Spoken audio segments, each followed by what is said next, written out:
Good morning from Hong Kong and welcome to Global Sources Live Sourcing Talk. My name is Tom and I will be the host today for the latest installment of Supplier Stories, the content strand, I guess that's what you could call it, where we are joined by suppliers and manufacturers from different industries to talk about their experiences and share their insights on sourcing in their particular market, their product category, or indeed their geographical region. And today I have the privilege of being joined by four guests, all of whom are part of the Taiwan Electrical and Electronic Manufacturers Association, or TEMA, as we like to call it around here, to save time talking. So yes, they are going to be talking all about the potential pitfalls of electronic sourcing and how you, the sourcing professional, can avoid falling into them. Now, before we begin, I would like to mention that the whole purpose of us starting this Global Sources Live series, was it last year we began? It's been going a while now, was to, and is, to provide you, wherever you are and whoever you may be, with the answers to your sourcing problems. And what that means is, well, we can make educated guesses about what you would like to know, but the best way for us to know that is if you tell us. So whether you're watching on YouTube, LinkedIn, or Facebook, please do leave comments and questions below this video, and at the end of the stream, we will, time permitting, put relevant questions to the guests. Perhaps you need something clarified, perhaps you have a specific case you'd like to ask a question about, something to do with sourcing electronics or sourcing from Taiwan, or both. Yeah, just drop it in the comments and we will get right back to you. That being said, I think I should delay no further and introduce our first guest, who is from, let me see, that is Senior Sales Representative Jeff Tseng of Faithful Link, and I'm going to get him on the screen now. Jeff, hello. Good morning. Good morning, Tom. Hi. I'm Jeff from Faithful Link. Yeah, thank you so much for joining us today. Where are you calling us from? I'm from Taipei, New Taipei City, Zhonghe. Ah, okay, interesting. What's so New Taipei City is? Would you say is it better than the original Taipei City, or are they? Oh no, it's outside of the main Taipei. Yeah. All right, that's fantastic. Well, I'm so glad you could join us this morning to share your, as I say, your thoughts and your insights about electronic sourcing. But of course, electronics is a very big category, and so that the viewers understand where you're coming from, perhaps you could tell us a bit about Faithful Link, maybe the kinds of products that you specialize in, the markets that you sell to, that kind of thing.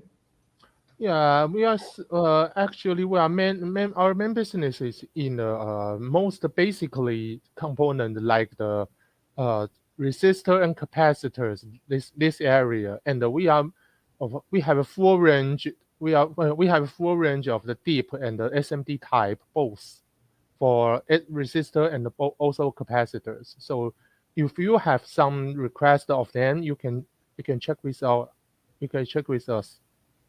Excellent. Yeah. No, I mean, I imagine that you have customers in a lot of different places around the world. Where are most of your customers based? Customer base worldwide, like Europe and America and Japan, mostly. All right, fantastic. So that does remind me, by the way, if you're watching this and you're interested in ordering or getting in touch with any of the companies who are here, you can go to globalsources.com and find their supplier page pretty easily by typing their name in to the search box. And then there's a instant messaging thing on there you can use. So thanks, Jeff, for reminding me to mention that. And I'm going to take you off the screen just for a second because I'm going to bring in another guest. And because we have four people today, otherwise I get too crowded. So no problem. I'll talk to you in a few minutes. Thanks, Jeff. All right. Thank you. Okay, so that is Jeff from Faithful Link. There are going to be two Jeffs in this live stream, by the way, so do try and keep track. I'm going to do my best. But before that happens, we also have from Ten-Tronics, George Xu, I should say. So let's get George on the screen. Good morning, George. Good morning. Hi, how are you? Thank you for joining us.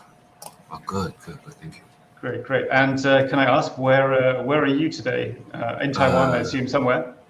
Of course, right now I'm in office, and our office is located in Tainan, Taiwan.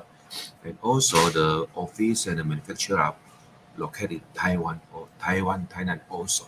And Tainan is a kind of countryside of the city in Taiwan, south of Taiwan. Yes.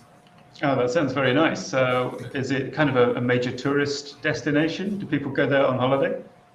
Oh yeah. Yeah. Yes. All right, fantastic. So, I mean, that's nice. So we have two opposite ends of Taiwan being represented this morning. Could you tell us, give us a little introduction to Ten-Tronics? I mean, we saw the promotional video earlier, but perhaps you can tell us about the company. Okay. Our company in Thailand for over 35 years, and the main product we're doing is the home theater peripheral device such as the audio amplifier, HDMI, and then some wallpaper type. And also we doing some OEM or ODM business. For example, if some of our customers say, hey, they have a crazy idea, then they just pass their idea to us. Then we have a strong engineering team. So I will pass this kind of information to our engineering to see if they say the potential or not. If customers say they want to do it, then we just do it for them. All right, fantastic. So yeah, it's not just shopping. You can also come with your ideas and Yes. try to get it made. All right, that's fantastic. Thank you. Okay, I'm also going to take you off the screen for a second, George, because I'm going to introduce our last couple of guests. I'll bring you back in just a second. Thank you. All right, now next up, I have to introduce two guests because Goodway is being represented by. I'm getting the titles correct. So we have Sales Director Eunice Chuang and Sales Manager Chen. So let me get both of them on screen. Hopefully, let's see. There's Eunice. Eunice and Jeff. Hi. Good morning. Hello. Good morning. Or good afternoon, or whatever where you from. Well, that's true. Time zone. Yeah, Eunice, you're in Taiwan. Is that right? Yes. But And Jeff, Jeff is my colleague in GWC. So Jeff, just to say hello to. Hello. To Yes, my name is Jeff. I'm calling in from Los Angeles, California. Yeah. So it's nighttime for you. It's yesterday for you. yes. something else, difference. All right, wonderful. Yeah. So thank you both for joining us. As I say, we literally can't do these live streams without our expert supplier guests. But Eunice, perhaps I could ask you to give us an introduction to Goodway to begin with. Yeah, just what you can see, and Jeff and I come from different countries. So the headquarters of Goodway is located in Taipei, exactly New Taipei City, just like another Jeff from Facebook Link, the suburban areas of Taipei. But we got a branch offices, exactly. One office in Los Angeles, just where Jeff from, and another office in Shanghai. We have production bases in Taipei and also in Kunshan in China as well. And our main business, we got two different business units. One is for the port cater, or we call it docking station. We got a very good relationship with Intel, with the laptop phone carriers. Any laptop we can lend out, actually they are our customers. So we do a lot of OEM, ODM business. Another business unit where I'm working in is for the IoT. We try to put the IoT and the application into like the traditional conversion electronics. So we put the IoT into the dock, turn it into a smart dock to support the hybrid office. We also make a smart tracking to cope with the post-COVID-19 era in the environment. Yeah. I see. Very timely products. And Jeff, if I can ask you then, can you tell us a bit about the business unit that you're in? How does it differ perhaps from Eunice's part of the company? Yes, as a branch office of Goodway, we have warehousing and also sales operation in Los Angeles, California. So in which we communicate with all the tier 1, tier 2 customer and distributor from US and part of South America. So what we do is we convert that and all the incoming project opportunity and communicate with our headquarter engineer and PM team to incorporate with customers' project design and then launch the device in the workable timeline. So that's where we stand and how we support our customer. So we do a turnaround of 24 hours in any kind of project scope, and also in communication with customers. So that's what we do based from the US and in order to support all the customer in the Northern America and South America territory. All right, fantastic. Okay, thanks for that, both of you. Now I'm going to bring back in Jeff and George so we can begin our discussion proper. Let's see. Okay, no problem. Okay, sorry, there's Jeff. I'm going to have to call you, I think, Faithful Link Jeff and Goodway Jeff. That's the only way I'm going to Okay, no problem. get this right. I think that's right. And here's George as well. So, all right, wow, there's quite a crowded screen now. Hopefully all the viewers can see your attractive faces. So yeah, the discussion today, that people have tuned in to find out about is avoiding the pitfalls of electronic sourcing. So that's going to be my first question. I'm going to throw this to Faithful Link Jeff first. Yes. Jeff, what is a common mistake that you see buyers make, and what do you think they can do to avoid that mistake? Maybe the main mistake they usually will take is they don't know what product they need, because they just put some spec to us, and we cannot know what product they should use.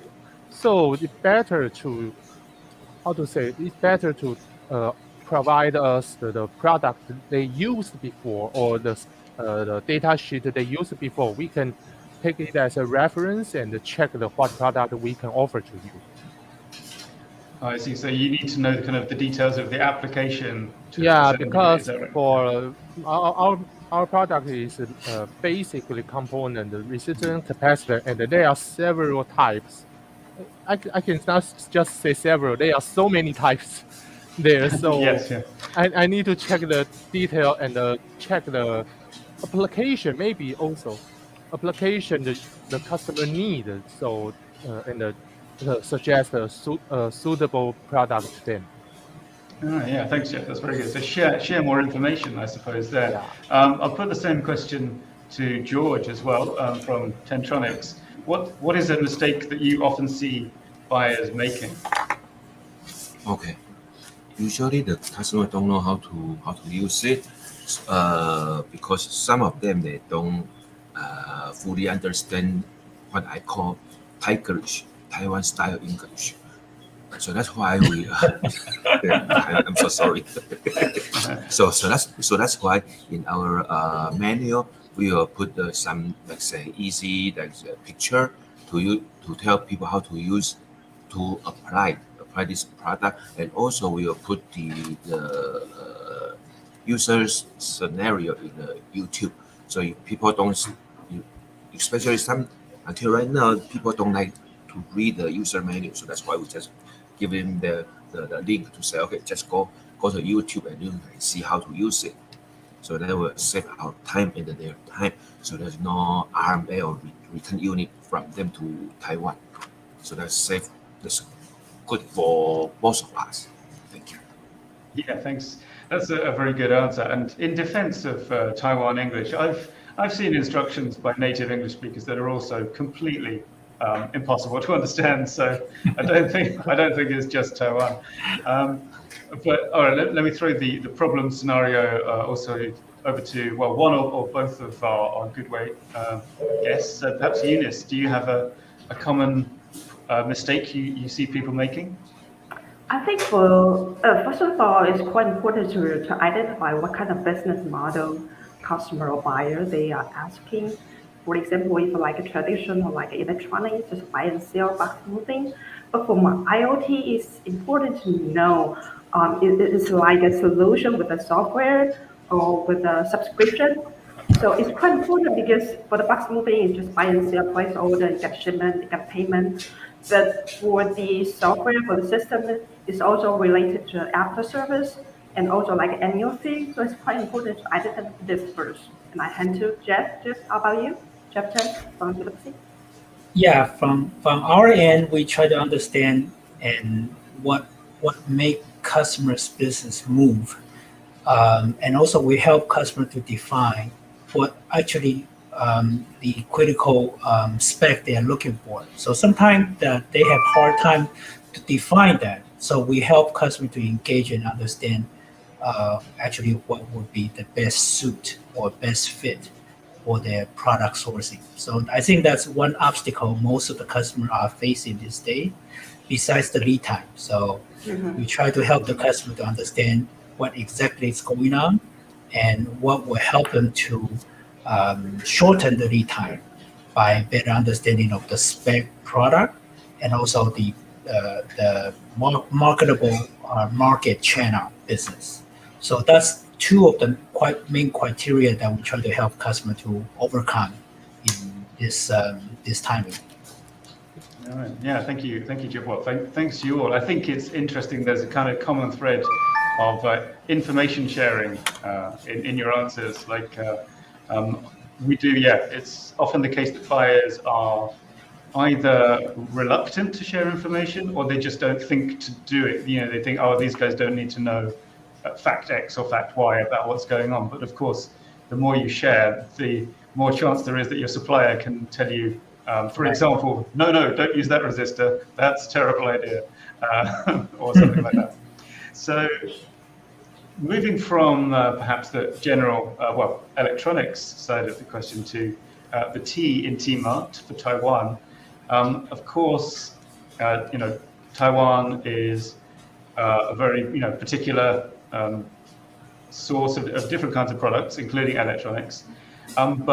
And I think I'll come to George Xu from Ten-Tronics first with this question, which is, what do you think buyers who have not sourced from Taiwan before, what do they need to know before they, approach suppliers in Taiwan?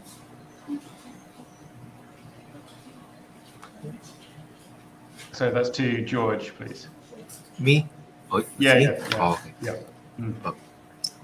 If the buyer, they never purchased the product or they never sourced the product from Taiwan, then I will let them know that currently our performance is better than China, maybe.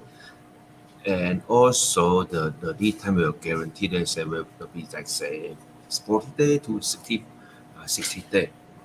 And plus, in Taiwan, we have the kind of product insurance, life insurance. I see. So that's right.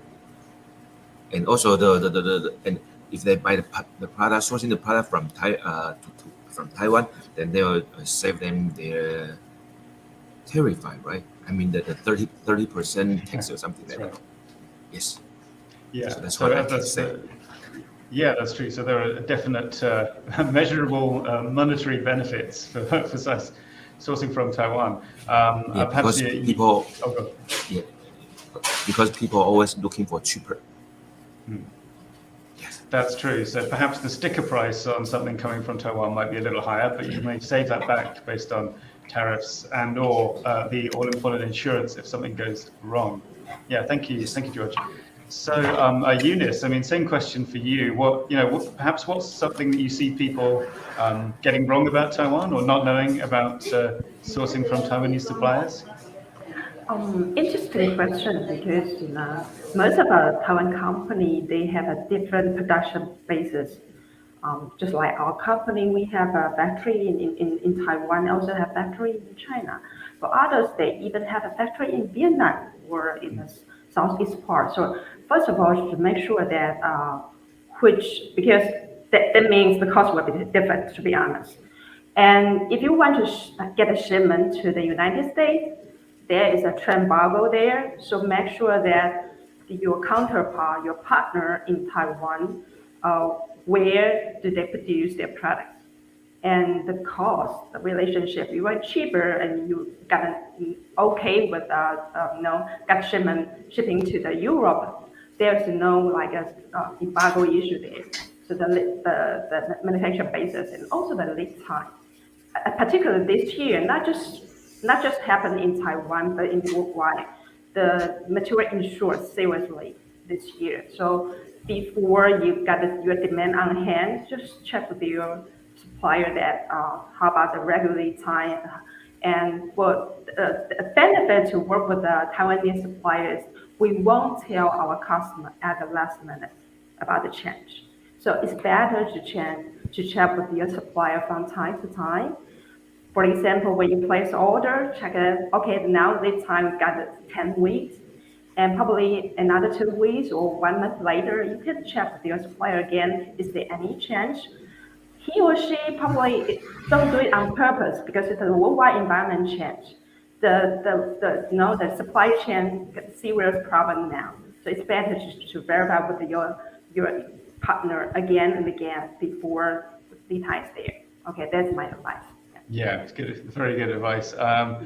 Goodway, Jeff, do you have anything to add from the LA office perspective on that? Yeah, continuing the expression and comments from Eunice, what we have been doing globally, we be able to have the capacity to do a global support to our customers, help them to understand what the most current concern about the TAA restriction to the US, and also some of the benefit having multiple manufacturer bases in order to support globally depends on where the customer's region and criteria. So I think that's one benefit that customer from the worldwide range can rely on Taiwan sourcing to enhance the benefit and also getting the support from the Taiwan company. So I think that's one benefit that many people may overlook, but I think it's absolutely essential to have that kind of support to continue and the success of their business. So. All right. Yeah. Thank you. And putting that question also finally to Jeff Tseng of Faithful Link. What do you think people ought to know about Taiwan sourcing before they begin or as they get into it?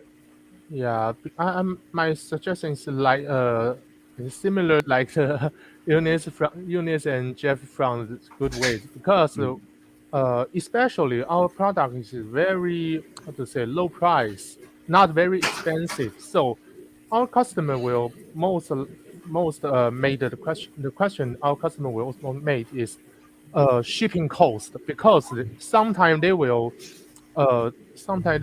thought that in Taiwan, we are part of China, so we can easily they can easily combine their goods in China or in somewhere.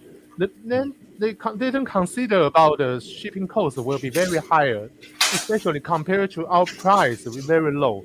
If it have some extra fee, then will be very not economically way. So I think that's a main problem they will make.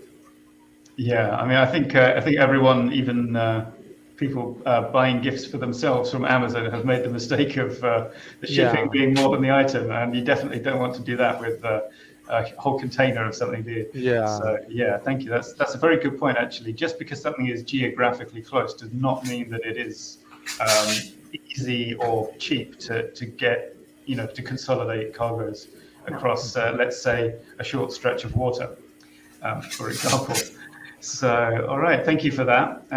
Let's see, third on our agenda. Oh, well, this is quite a general one, and that is, please share one piece of advice that you would give to electronics buyers. And I will, I'll go to Goodway first with that, and out of deference for the chain of command, I'll ask Eunice that question first. What's your one piece of advice for electronics buyers? It could be about, could be about products, could be about shipping in, or specifically about Taiwan. What's the one thing you would tell them? Actually, if my suggestion would be to ask the question as many as you can, including like a product specification, the minimum order quantity, where shipment, where is the harbor, or if it's by air, where is the airport. Is how about the payment term, and how about the import term, and also warranty time, after service, particularly for the system solution, the after service is quite important. And how about RMA policy? That is my suggestion. Ask as many as you can. Ask the information as much as you can, and dig it out, and you'll find if that supplier is your real partner. Yeah, that's my opinion. Thanks, Eunice. I'll skip over to George of Ten-Tronics with that question. Well, George, if you could give one piece of advice to an electronics buyer, what is your advice? Your one top tip? One simple word, which is choose the one who can lead on or who you can count on, right? Because mostly the product made in Taiwan or the product from Taiwan is better than somebody else. Somebody, I cannot say anything, okay? So, excuse me. So, I will give some advice to the sourcer. Say you want to buy some company, some product from Taiwan, especially for consumer product. You need to know the return policy, or you need to know the warranty. But importantly, you need to know how to use it. Otherwise, just waste our time, right? Their time and our time. Thank you. That's it. All right, thanks, George. I'm gonna mute your mic again, I'm afraid, because there is some dreadful background noise in there. I think someone's printing something in the office. It happens. I guess our busy people who have busy offices. Let's go to let's let Faithful Link Jeff have his say. Jeff, what would you say to just a buyer? What's your top tip for them? It doesn't have to be about avoiding mistakes, perhaps, but what advice do you have in general? I think the customer, they want to find a supplier in Taiwan. They can trust them because our quality will be better than other countries, I think. And also when they provide their request, maybe they can offer more detail because there is so many products in one company. So their application, their purpose, and the kind product that they want to find, so can offer to us. We will check the suitable one to them. All right, thanks, Faithful and Jeff, and to give the last word to Goodway, Jeff. How about you? What's your top tip for electronics sourcing? Well, I think I can help to summarize one of the most critical criteria of a new supplier to those buyers. I think is the liability. Not only they are looking for a reliable supplier, but also you have to make sure this customer can last long. So, reliable partner will be essentially the key to all the buyers, and also who can provide quality merchandise with long-term support. I think those are main points that I would provide to those new buyers who had intent to source from Taiwan. So. All right, fantastic. Yeah, and a good summarizing as well, I think. So, well, we are about coming up on the end of our time, in fact. So, having a quick look at the comments, there are no questions coming in, just sort of hellos and things. So it seems like you explained everything perfectly, and no further clarification is needed. So thank you so much to all of you, to George, Jeff, and Eunice. I really appreciate your taking the time to. Oh, sorry, I unmuted George, but it's still quite noisy there. George, we're going to leave you unmuted. But yeah, thank you so much. I've really appreciated you sharing your experience and insight today, and I know the viewers have as well. We've got a fair few likes and hearts on the video there already, so thanks so much. I hope that we can speak again sometime in the future, but at least for now, thank you and goodbye. Bye. Thank you. Bye. Thank you. All right. There we go. And it's back to just me with my slightly floppy and annoying hair in the studio. Thank you so much for watching. Those guests from Goodway, Faithful Link, and Ten-Tronics are all members of the Taiwan Electrical and Electronic Manufacturers Association, TEMA. Is that enough E's? Yes, it is. And you can find out more about them and see all of the products, well, see an extensive catalogue of the products that they make and sell by going to globalsources.com and popping their names into the search bar. On their profile pages, you can also get directly in touch with them. So if you've watched this and you have any questions, or if you simply want to inquire about their products, perhaps you have a design that you want to get made by one of them, you can do that very easily. There are more Sourcing Talk live streams coming up very soon. I don't have the list right in front of me, so please do follow us on social media. Wherever you're watching this, click subscribe and maybe turn on the notifications as well. And of course, globalsources.com has a gallery of all our past live streams and a listing of upcoming online things as well. I've been Tom McGrenery in Hong Kong for Global Sources. You have been a wonderful audience, I assume. Thank you very much, and I hope you will join us again next time on Global Sources Live Sourcing Talk.